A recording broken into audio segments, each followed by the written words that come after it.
Salut à tous, on se retrouve pour l'épisode 2841 du Zappimage. On commence aujourd'hui en ce dimanche 10 mars avec des anniversaires. Il y en a pas mal aujourd'hui, comme de joueurs connus comme Charles de Kettelere, donc le joueur belge de l'équipe de l'Atalanta Bergame, prêté par l'AC Milan. Il fête aujourd'hui ses 23 ans. Noni Madueke, joueur de Chelsea, fête aujourd'hui ses 22 ans. Alassane Plea, ancien joueur niçois, joueur maintenant de Gladbach, il fête aujourd'hui ses 31 ans. Ivan Rakitic, ancien joueur du Barça, ancien joueur de Séville, maintenant il joue du côté de l'Arabie Saoudite, il fête aujourd'hui ses 36 ans. Il y a aussi Marco Bizot, l'un des meilleurs gardiens de la Ligue 1, gardien tellement sous-coté, c'est le gardien de Brest qui fête aujourd'hui ses 33 ans. Et c'est pas fini avec les anniversaires, il y a aussi des clubs qui fêtent leur anniv, comme le Stade Rennais, ils fêtent aujourd'hui leurs 123 ans d'existence. Chelsea, c'est 119 ans aujourd'hui. Par exemple, Villarreal, qui a pris une correction il y a quelques jours du côté du Vélodrome, c'est 101 ans d'existence aujourd'hui pour le club espagnol. On continue les gars, on va parler d'une info concernant ce joueur, donc déjà victime d'un cancer des testicules en 2022, Jean-Paul Boetius, joueur de 29 ans, ex-joueur de Mayence en Allemagne, annonce que sa tumeur s'est propagée et qu'il est désormais atteint d'un cancer des ganglions. Il devra subir de la chimiothérapie pour battre ce cancer. On lui envoie bien sûr beaucoup de force. On se souvient à l'époque les gars, Sébastien Haller qui a battu le cancer des testicules qu'il avait. Donc lui, voilà, il y a aussi de gros problèmes. On envoie beaucoup de force. Et dès que j'ai des infos concernant bien sûr le joueur par la suite, en espérant bien sûr une guérison, donc je vous dirai bien sûr tout ça plus tard. On continue, on va parler maintenant du programme. Aujourd'hui, on est dimanche et bien sûr il y a du beau football aujourd'hui. Tout d'abord en Première Ligue, voici cette belle journée. Tottenham se déplace à Aston Villa, c'est tout à l'heure à 14h, mais surtout le match aujourd'hui. The match, c'est Liverpool-Manchester City, c'est simple. Le premier contre le deuxième de la Première Ligue, c'est cet après-midi à 16h45. J'ai essayé d'être, pour moi personnellement, de regarder ce match. Je verrai si je peux ou pas. Bref, voilà, c'est quand même un gros match, bien évidemment. Quasiment une finale, on peut dire, de Première Ligue. Du côté de la Bundesliga, par exemple, Bayer Leverkusen, actuellement leader, toujours. Donc, ils reçoivent l'équipe de Wolfsburg ce soir à 19h30. Francfort reçoit Hoffenheim et Fribourg se déplacent du côté de Bochum. Du côté de la Liga, il y a aussi une grosse journée de football. Le Real Madrid à 18h30 reçoit le Celta Vigo. N'oubliez pas que le Real reste comme sur 2 matchs nuls. Contre Valence, c'était il y a 8 jours, samedi, il y a 8 jours. Et contre Leipzig, en milieu de semaine, ils n'ont pas super bien joué. C'est pour ça que là, attention, il va falloir bien sûr repartir sur une série de victoires. Donc voilà, au mieux, il va falloir battre cette équipe du Celta. Le Betis contre Villarreal ou par exemple, il y a Las Palmas Bilbao. Du côté de la Ligue 1, le PSG contre Reims, c'est tout à l'heure à 13h. Après, il y aura le Havre Toulouse à 15h, Metz Clermont, Strasbourg Monaco, Lille Rennes à 17h05 et Marseille ce soir. Est-ce qu'ils vont poursuivre leur magnifique série? N'oubliez pas qu'actuellement, c'est 4 matchs, 4 victoires sous l'air Jean-Luc Gasset. Pourquoi pas 5 sur 5 ce soir en battant l'équipe du FC Nantes. Et du côté de la Serie A, là aussi un beau programme. AC Milan, Empoli, Juventus Turin, Atalanta Bergame ou Fiorentina AS Roma. On parlera bien sûr de tous ces résultats demain. On continue avec cette carte. Regardez les clubs ayant été au moins une fois sacrés champions de France. Voilà, donc il n'y en a pas énormément, mais voilà, toutes ces équipes ont gagné au moins une fois le championnat. Donc Bordeaux, il y a Nantes, bien sûr, il y a Lyon, il y a Saint-Etienne, il y a Marseille, il y a le Paris Saint-Germain et le PSG. C'est bien sûr l'équipe à avoir gagné le plus de championnats. Mais il y a des équipes maintenant qui est en deuxième division, comme Bordeaux, comme la GOCR, comme Sochaux. Maintenant, ils sont en troisième division. Ou même à côté de Montpellier, le FC 7 avait gagné, bon, il y a beaucoup d'années, bien sûr, ils avaient gagné le championnat de première division. Les deux cracks, Canguigny et Kubo, se sont échangés leur maillot après Real Sociedad PSG. C'était mardi dernier. Donc c'était à la fin de la rencontre, échange de maillot bien sûr entre les deux joueurs asiatiques. Le Paris Saint-Germain pourrait ouvrir la porte d'un départ pour Marquinhos l'été prochain. Le club parisien va chercher à se renforcer en défense centrale et surtout il cible Lenny Yoro, qu'on va parler là dans quelques instants. Mais voilà, parce que le PSG, si on regarde bien, il y a pas mal de défenseurs. Donc il y a Marquinhos, il y a Lucas Hernandez, il y a Lucas Beraldo, il y a Milan Skriniar, il y a Kimpembe quand il va revenir de blessure. Donc ça fait beaucoup et surtout ils veulent en plus Lenny Yoro. Donc voilà, ça va d'avoir 6-7 défenseurs centraux. Donc il y en a un, voire deux, il y a Mukele aussi qui peut jouer aussi en défenseur central, on peut dire. Donc voilà, ça fait trop de défenseurs. Donc Marquinhos, les gars, c'est une belle offre arrivée, il pourrait être vendu. Alors n'oubliez pas que c'est au moins 10 ans qu'il est au club. Donc on verra ce qui va être décidé, bien sûr, concernant Marquinhos. Une autre info concernant le PSG, selon Marca, donc c'est un journal madrilène. Regardez, ça a été mis par ActuFoot. Donc le PSG proposerait 200 millions d'euros au FC Barcelone pour s'offrir Lamine Yamal. Donc voilà, le Barça a rejeté l'offre. Il est intransférable pour le FC Barcelone. Bien sûr, il a seulement 16 ans, il n'a même pas encore 17 ans. Il a marqué avant-hier contre l'équipe de Majorque, puis même il est exceptionnel bien sûr ce joueur. Et du côté du Barça, non, ils ne referont pas deux fois la même erreur. Ils avaient vendu Neymar. Après on sait que ça a été un peu la chute pour le Barça en 2017. Ils vendront pas bien sûr leur plus gros talent au PSG. Bon après, est-ce que c'est vrai ou non, on ne sait pas. Mais bon, ça a été relayé quand même par pas mal de sites. Il y a ActuFoot, VueFoot, Barça Universal. Barça Universal, les gars, sur Twitter, c'est le numéro 1 en relais, enfin des infos qui relayent les infos du club du Barça. Eux aussi disent ça. Donc voilà, bon. On voit pas du tout le Barça bien sûr lâcher Lamine Yamal, et du côté de Paris il y a Média Parisien, donc eux ils préfèrent en sourire, hein. Ça c'est de l'info qui informe, hein, parce que voilà, on voit pas le PSG. Bon, le PSG bien sûr serait intéressé, bien sûr, hein, serait énorme pour le PSG de faire Lamine Yamal. Mais voilà, côté Barça, bien sûr, jamais ils lâcheront leur pépite, et c'est plutôt logique. Lenny Yoro, tiens, lui aussi, c'est une pépite, hein, donc il est plus vieux que de 2 ans, comme de Lamine Yamal, c'est fou, alors qu'il a seulement 18 ans. Donc lui serait sur les tablettes du Real Madrid ainsi que le Paris Saint-Germain. De toute façon, ça va se jouer entre ces deux clubs, hein. Soit le Real, soit le PSG concernant Lenny Yoro, qui va finir la saison, bien sûr, à Lille, hein. Donc le défenseur de Lille pourrait faire l'objet d'une offre du club madrilène cet été. Voilà, bon, le PSG va aussi bien sûr tenter le coup, donc le mieux je pense, ce serait encore qu'il reste en Ligue 1, qu'il aille du côté du PSG, que déjà de filer bien sûr à Madrid. Dimitri Payet continue de suivre l'Olympique de Marseille au Brésil. Il a dit ainsi: je ne joue pas, je suis devant ma télé comme un supporter normal, hein, je regarde tout, mais j'ai pris du recul, je ne suis pas très objectif pour analyser ou commenter la saison et les matchs de mes copains, mais regarde, hein, voilà, si il est dispo à regarder un match de l'OM, et regarde, bien sûr, il n'y a pas de souci. Donc voilà, concernant Payet, hein, bien sûr. Et maintenant, joueur de Vasco de Gama au Brésil. L'Atlético Madrid est en bonne voie pour la prolongation de Koke. Donc Koke en fin de contrat, en fin de saison. Et c'est quand même le capitaine de l'équipe et il devrait certainement prolonger l'aventure. Bon, j'ai pas la date, 1, 2, 3 ans de prolongation, j'en sais rien. Mais il devrait rester du côté de l'Atlético. Will Steele sur l'association de son nom à Football Manager, parce qu'il y en a beaucoup qui pensent, enfin, pas qu'il pense, parce que c'est vrai qu'il a été découvert un peu sur Football Manager, tout ça. Donc il a dit: ce mythe a traversé la France, l'Espagne et le monde entier. Je pense que dans une interview que j'ai faite, j'ai parlé de Football Manager et de FIFA, mais il a été sorti du contexte et l'impact a été énorme, hein. Il n'est pas vrai que ce que j'ai appris sur le foot vient de Football Manager. C'est ridicule de penser comme ça, hein, parce qu'il y en a qui pensent qu'il est devenu un bon entraîneur grâce à Football Manager, parce qu'il joue souvent à ce jeu. Et voilà, pas du tout. Il dit qu'il avait déjà bien sûr beaucoup de bases et juste c'était un loisir pour lui. Et puis un coup il avait dit ça en déclaration, puis maintenant on pense juste que voilà, en gros il a été connu grâce à Football Manager, mais pas du tout bien sûr. C'est un excellent coach. Will Steele, je pense qu'il quittera l'équipe de Reims en fin de saison. Il ira certainement et retournera en Angleterre parce qu'il veut retourner là-bas. Le classement UEFA actualisé des clubs français en Europe après cette semaine européenne. Donc le PSG, le meilleur club français, mieux représenté en France et en Europe, les gars, 4e à position. Je crois que Dark City premier, Real 2e, peut-être je pense peut-être le Bayern 3e. Après c'est le PSG quand même, hein, 4e meilleure équipe en Europe, hein. Lille, les gars, ils sont 44e en Europe, mais ils ont gagné une place, hein, par rapport à Lyon. Du coup, vu que Lyon n'a pas joué de Coupe d'Europe, ils n'ont pas gagné de points, et du coup Lyon descend à la 45e place. C'est serré, hein, regardez, 44, 45, 46, 47, voilà, 4 clubs français, enfin 4 positions qui se suivent. Donc Rennes a également perdu une place par rapport à l'OM qui a pris des points bien sûr, hein. Donc voilà, concernant ce classement qui a été mis à jour après cette semaine européenne.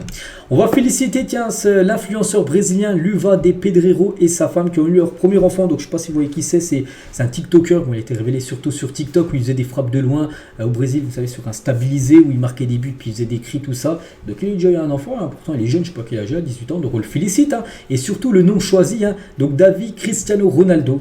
Voilà, c'est son fils. Il s'appelle David Cristiano Ronaldo, c'est un grand fan de CR7, donc c'est pour ça qu'il a mis en 2e et 3e nom Cristiano Ronaldo. Bordeaux vient de dévoiler un maillot anniversaire qui reprend les codes du titre de 1984, hein. Il sera porté par l'équipe de Ligue 2 ainsi que par les féminines en Arkema jusqu'à la fin de la saison. Donc voici maintenant le maillot, on peut dire domicile, enfin maillot aussi domicile des Girondins de Bordeaux. Donc voilà, c'est par rapport, j'ai dit, hein, un titre d'anniversaire en 1984.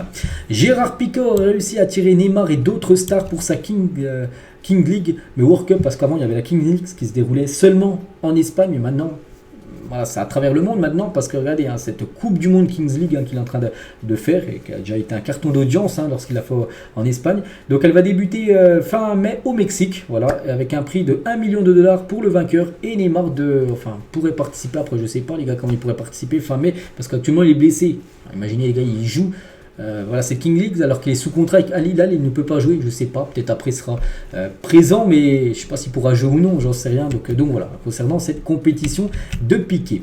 L'appel de Papou Gomez contre sa suspension de 2 ans pour dopage a été rejeté. N'oubliez pas que lui il avait été dopé, hein, un peu comme Paul Pogba, donc il a fait également appel. Ça a été refusé. Le joueur de l'AC Monza testé positif à la terbutaline en 2022 reste donc interdit de toute activité sportive, hein. Donc voilà, c'était pendant la Coupe du Monde. N'oubliez pas que s'il y a un deuxième joueur de l'Argentine aurait été contrôlé positif au dopage, ils auraient perdu leur titre de champion vainqueur de la Coupe du Monde. Ça aurait été l'équipe de France, imaginez. Bon, il n'y en a qu'un, bon, voilà, il n'a pas eu de deuxième. Mais voilà, concernant Papou Gomez, hein, il a fait appel, ça a été rejeté. Vu l'effectif de l'Angleterre, comment ne pas les mettre favoris de l'Euro 2024? Bon, pour ceux qui me suivent souvent, vous savez que moi, souvent je dis pour moi mes 3 favoris. Donc l'Angleterre, la France, Portugal. Pour moi, c'est mes 3 favoris pour l'Euro, mais c'est que l'Angleterre, peut-être parmi les 3, peut-être l'équipe ultra favorite. Regardez-moi cette équipe, les gars, le 11 potentiel de l'Angleterre. Voilà, donc il y a du Harry Kane, il y a du Phil Foden, Saka, Bellingham, Declan Rice, Alexander Arnold. En milieu de terrain, tu peux même le mettre bien sûr, même pas défenseur droit, il y a Walker, ils ont tellement ils ont des postes doublés, triplés partout. C'est vrai qu'ils sont très costauds, hein, cette sélection anglaise. N'oubliez pas, ils ont atteint la finale lors du dernier Euro. Là, ils vont vouloir aller au bout. Donc voilà, sacrée équipe, hein. Et ce journaliste anglais, les gars, Sky Sport News, il a dit, hein, donc l'Euro, je ne vois pas comment on ne gagnerait pas. Voilà, donc déjà pour lui, l'Angleterre va gagner. La France a 2 joueurs qui entrent dans notre équipe. Donc peut-être Mbappé. Voilà, si tu prends tout l'effectif de l'équipe de France, il n'y en a seulement que 2 qui pourraient rentrer dans ce groupe-là. Je ne sais pas, j'en sais rien, mais c'est vrai qu'elle est quand même impressionnante, hein, cette équipe. Cette équipe anglaise, juste hein, pour moi, Macmillan est bien meilleur, hein, que Pickford, hein. Mbappé est bien meilleur que Saka. Puis je pense au milieu de terrain, Kamavinga ou même Tchouaméni, hein, c'est bien meilleur que Alexander Arnold, hein, que c'est pas un milieu pur, hein, voilà, par rapport à ce qu'il disait où il n'y en avait que 2 qui pourraient rentrer dans l'équipe. Bref, faut continuer des Hazard. Tiens, cet après-midi, il y a Lille contre l'équipe de Rennes à 17h05. Il va donner le coup d'envoi fictif. Eden Hazard, il sera présent en loge, hein, pour suivre cette rencontre, hein. Et Lille, c'est comme une grande famille, un bel endroit pour commencer. C'était une des meilleures décisions de ma vie de partir à Lille à 14 ans, hein, de quitter la Belgique pour aller, hein, du côté de Lille. Au centre de formation, tout était réuni, les gens étaient top, la mentalité était top. Bon, évidemment, c'est plus facile quand tu joues bien, hein, parce que s'il n'aurait pas bien joué, peut-être il dirait pas ça 20 ans après qu'en gros ça a été bien. Voilà. Mais vu que ça s'est très bien passé, et voilà, il dit qu'en gros il retient que du positif. C'est dommage, hein, parce que Lille aurait bien voulu le signer là cette saison avant qu'il prenne sa retraite, hein, voilà. S'il aurait accepté un petit salaire et si lui surtout il aurait accepté encore de jouer parce qu'il ne voulait plus jouer, Lille, hein, aurait été très content de l'accueillir et là peut-être il aurait pu jouer en Ligue 1 cette saison. Mais bon, il a fait son choix, il a préféré prendre sa carrière et on respecte bien sûr. Officiel, McDonald's et Pepsi deviennent partenaires de la Fédération royale marocaine de football. Voilà, une grosse info, hein.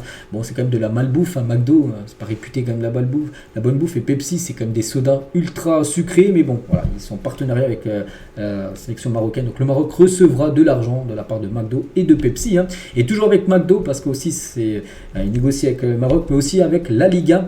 Et c'est vrai que regardez, hein, accord trouvé entre la LFP et McDonald's, hein, pour 30 millions d'euros par an. C'est énorme, hein, c'est le double par rapport à ce que versait Uber Eats pour être sur le naming de la Ligue 1.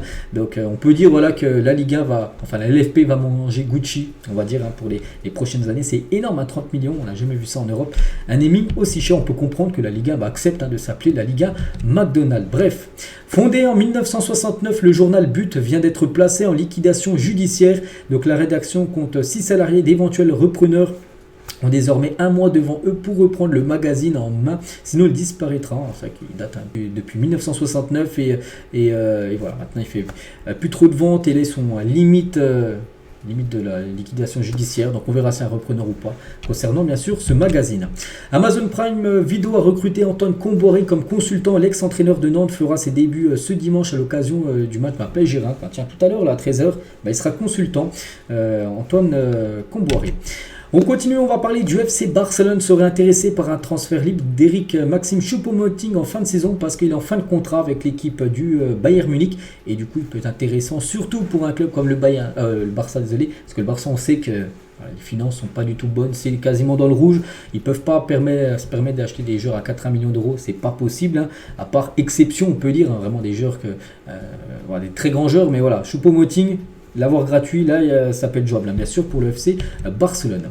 Kylian Mbappé, je suis chanceux, je joue au football dans le meilleur club de France et l'un des meilleurs clubs au monde. Hein, voilà ce qu'il a pu dire sur la chaîne du Paris Saint-Germain. Tiens, c'était une interview qui est sortie avant-hier exactement. Toujours, tiens, avec le PSG, donc la ville de Châteaudun en Eure-et-Loire, hein, s'est positionnée pour accueillir la future enceinte du Paris Saint-Germain, parce qu'on sait que le PSG, ça bouge pas, hein, même si là, on n'en parle plus, il n'y a plus trop d'infos là depuis quasiment 2-3 semaines. Le PSG cherche un emplacement pour construire son nouveau stade, hein, parce que Anne Hidalgo ne veut pas vendre le parc au PSG, et du coup le PSG veut construire un stade, et cette ville de Châteaudun serait prête. Ils ont dit, tiens, il y a une place là, vous pouvez construire le stade, il n'y a pas de souci, malgré son éloignement, parce qu'il y a un gros problème. Pourquoi? C'est que il y a quand même 130 km de Paris, 130 km, hein, j'ai dit, donc pour un match à domicile, il faut faire 130 km, ça ferait beaucoup, hein, bien sûr, hein. Donc elle croit en son dossier, et regardez, à Paris, et regardez où c'est Châteaudun, là, il faut au moins 2 heures, à peu près 1h54, au plus vite. Hein. Vous pouvez imaginer les gars, des supporters pas du PSG qui habitent à Paris, 4 heures aller-retour pour aller voir un match à domicile à Châteaudun.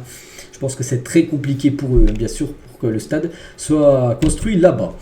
On va parler de Luis Suarez. En 2020, Barcelone a décidé de se séparer de Luis Suarez et l'a donc vendu à l'Atlético Madrid pour seulement 6 millions d'euros. Hein. Koeman lui a même annoncé la nouvelle au téléphone, parce qu'en gros, le Barça, et surtout c'est Koeman, il ne voulait plus de Suarez, il ne rentrait pas dans ses plans, et du coup, il cherchait à le vendre, peu importe le prix, ils l'ont vendu 6 millions à l'Atlético.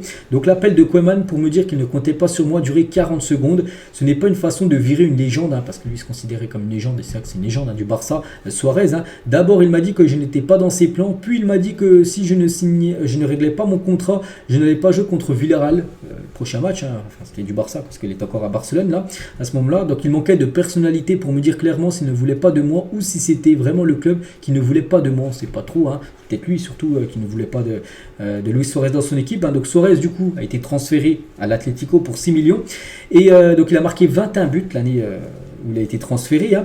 Et l'Atlético a remporté le championnat de Liga, donc la première fois depuis 7 ans. Hein. Lorsqu'il a marqué contre le Barça, il n'a pas oublié ce coup de téléphone, et c'est pour ça qu'il a fait la célébration téléphone. Voilà, par rapport à Koeman, hein, qu'il avait appelé au téléphone parce qu'il ne comptait pas dans ses plans, alors qu'il avait fini après la saison d'après.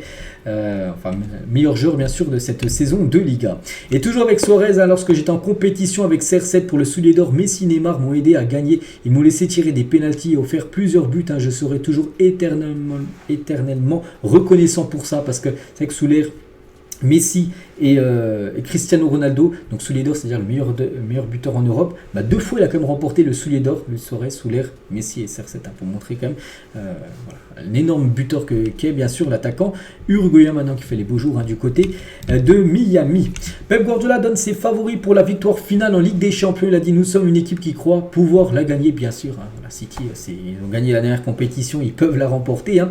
Nous sommes en compétition avec le Real et le Bayern. Voilà, c'est vrai que c'est ces 3 équipes-là. Bon, je mettrai quand même City et le Real, et après peut-être le Bayern en dessous. Donc il a dit: si vous jouez contre le Bayern et que vous regardez leur histoire et leur Ligue des Champions, nous les craignons trop. Hein.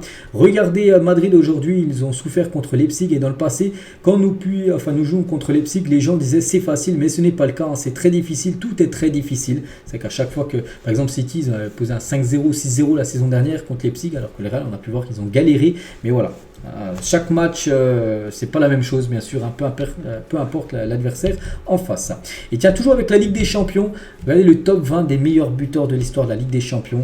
Donc j'ai montré le top 10 il y a quelques jours, mais regardez le top 20. Donc tout d'abord le top 5 là, avec Ronaldo bien sûr en tête, hein, 140 matchs, dans 140 buts, 183 matchs. Les stats sont quand même exceptionnels. Lewandowski tient 93 buts en 117 matchs. Hein. Benzema c'est 90 buts en 152 matchs. Dommage, hein, Benzema, il serait resté peut-être 1 ou 2 saisons encore en Europe. Je pense qu'il aurait joué la Ligue des Champions, il aurait pu atteindre cette barre des 100 buts. Hein. Benzema, donc de la 6e à la 10e place, je sais pas, tiens, Henry, premier français, je crois. Non, il y a Benzema, mais Henry, bien classé. Hein. 50 buts en 112 matchs. Hein.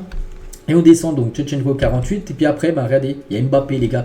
46 buts en 69 matchs. Hein, les stats sont exceptionnels. Eusebio, les gars, regardez, il faisait encore mieux. Eusebio, légende du Portugal. 46 buts en 65 matchs. Donc moins de matchs joués que Kylian Mbappé. Salah, lui, c'est 44 buts en 79 matchs. Puis il y a Erling Haaland à la 19e position. Mais en seulement 37 matchs, il est déjà à 41 buts. Regardez, Kun Agüero, les gars, c'est 79 matchs, le double de matchs joués que Haaland, au même nombre de buts marqués. Donc voilà, Haaland, les gars, on va le voir très prochainement rentrer dans le top 10 et bientôt aussi dans le top 5 là. Je pense que Mbappé et Haaland finiront devant Cristiano Ronaldo à la fin de leur carrière en Ligue des Champions. On continue, tiens, toujours avec Manchester City, l'hommage de Jack Grealish à Kyle Walker. Je pense que c'est le meilleur arrière droit que je n'ai jamais vu en première ligue. C'est Walker, les gars, c'est très très costaud. Et ça qu'il le côtoie tous les jours à l'entraînement, il dit que c'est un sacré joueur, Walker. Neymar, tiens, regardez, avant quand il jouait du côté de Santos, où vraiment c'était une superstar. Regardez quand même, 72 buts, 35 passes D. Ce qu'il jouait du côté de Santos, il a gagné la coupe brésilienne, la Copa Libertadores, donc la Ligue des champions sud-américaine. C'est ça qu'il a gagné la Ligue des champions sud-américaine et la Ligue des champions européenne. La Recopa Sud-Américaine, donc ça doit être une autre coupe. Et le prix Puskás, c'est-à-dire le prix d'un plus beau but. Il avait même marqué, il avait été le plus beau but d'une année parce qu'il avait dribblé au moins, je sais pas, 7-8 joueurs, je me souviens de ce but. Donc voilà, bien sûr, le légendaire Neymar. Il pourrait potentiellement peut-être finir sa carrière, pourquoi pas du côté de Santos. Qui va gagner cette Coupe du Monde des clubs? N'oubliez pas que l'année prochaine, il y a la Coupe du Monde des clubs. Ce sera la première édition, parce que là, par exemple, a été remportée par City, mais il y avait à peu près 8 équipes. Mais l'année prochaine, ce sera la première édition avec 32 équipes, comme la Coupe du Monde avec les pays, où il y avait 32 équipes. Donc là, ce sera une Coupe du Monde des clubs avec 32 pays. On peut voir qu'il reste plus que 12 places à prendre.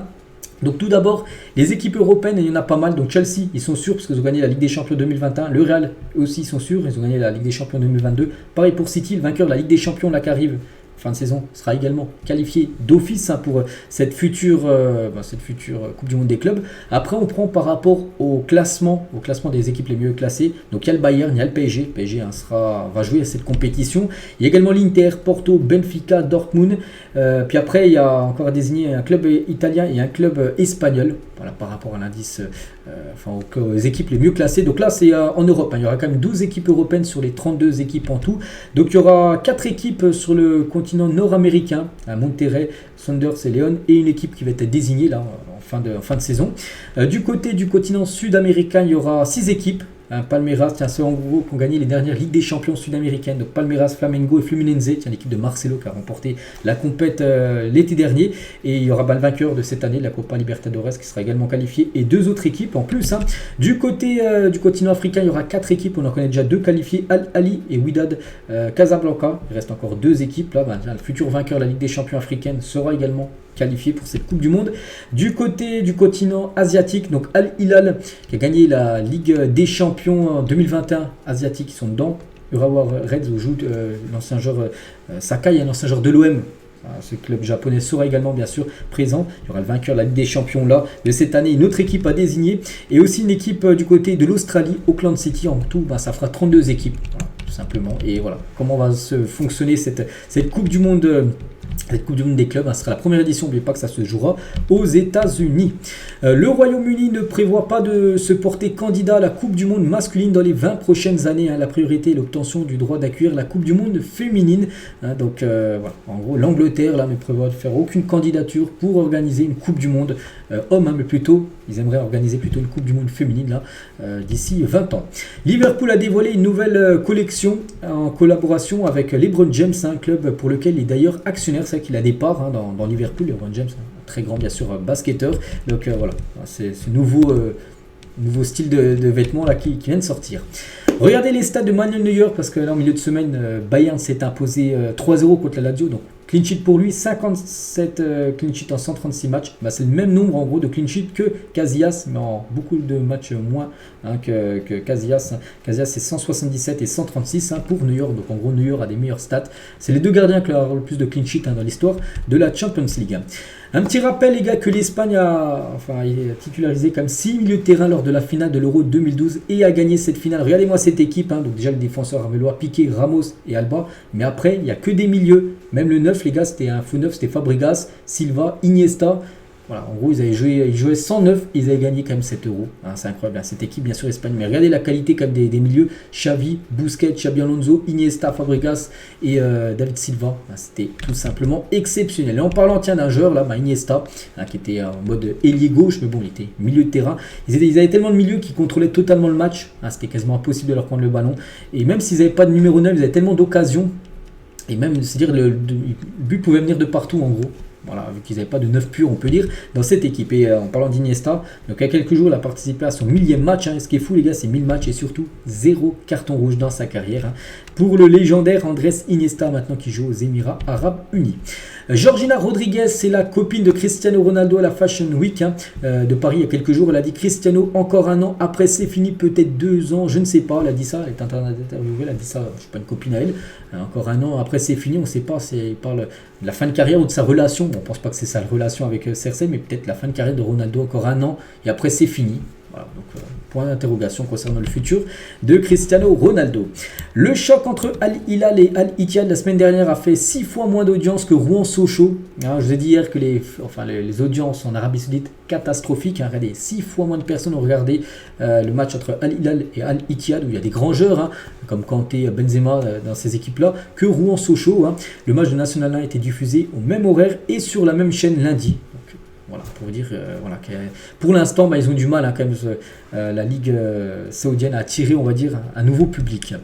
Souleymane Diawara, sur sa réputation de fêtard en tant que joueur, il a dit « Certains étaient pires que moi, mais comme ils sont devenus entraîneurs, on va pas les griller.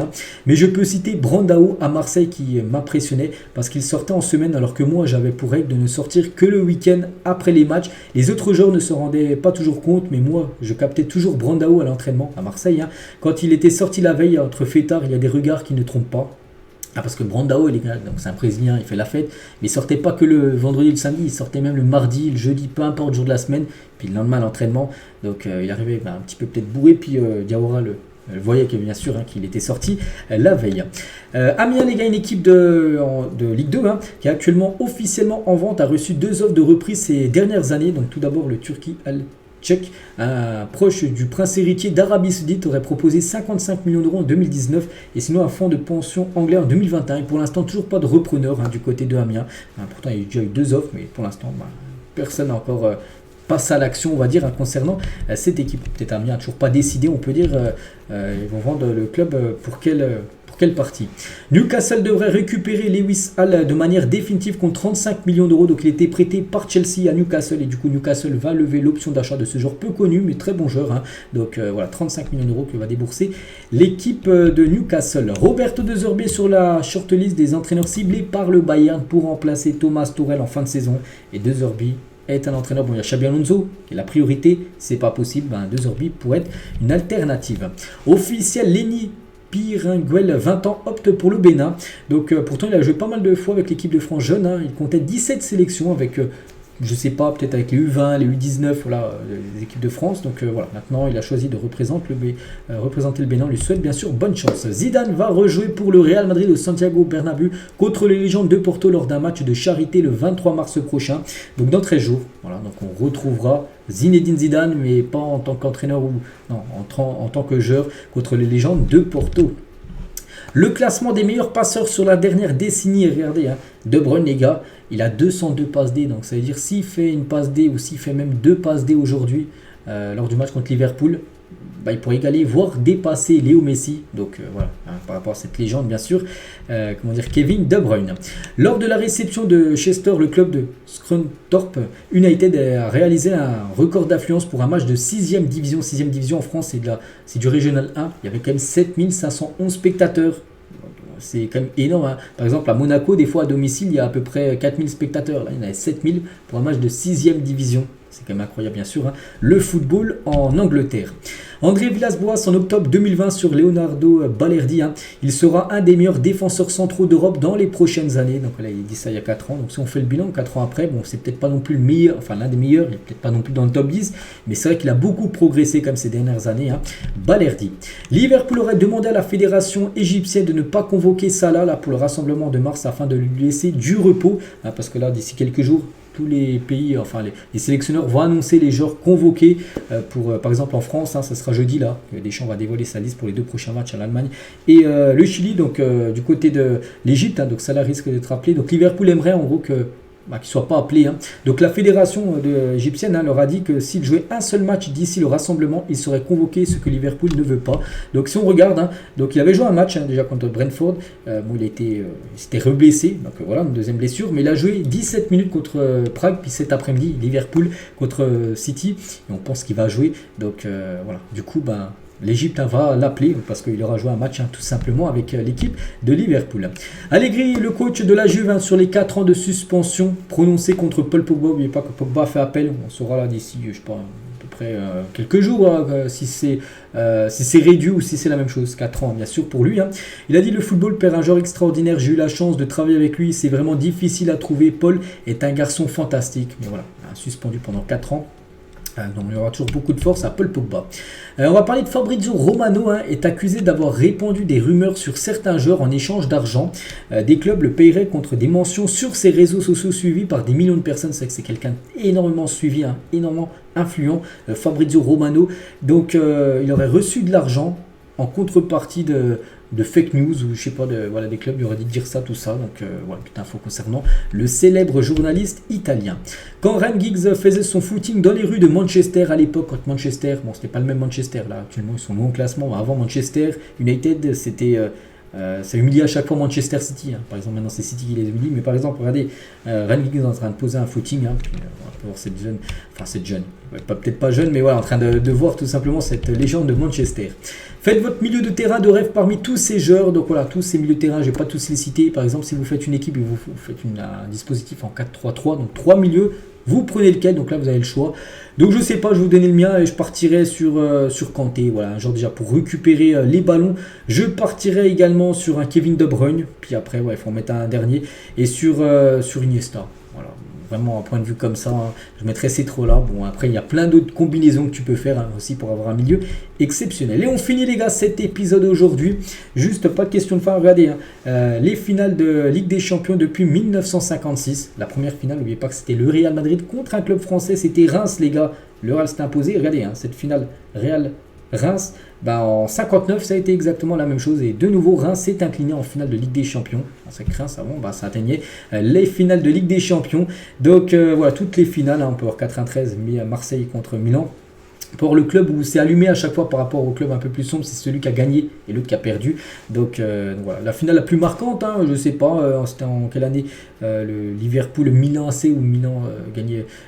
Non, c'était Liverpool qui menait 3-0, Milan je sais plus, puis il y a eu 3-3, puis une fin de match totalement folle. Je pense que c'est celle-là, la finale, peut-être la plus marquante. Donc voilà les gars, tout ce qu'il y a à dire aujourd'hui. J'espère que ça vous a plu, cet épisode ce dimanche. Donc on se retrouve bien sûr, on parlera de tous les résultats comme d'habitude demain lundi. Ça risque d'être long demain parce que bien sûr, on va parler de tout ce qui s'est passé ce week-end. Et je vous souhaite une très bonne journée, une très bonne fin de week-end et à demain.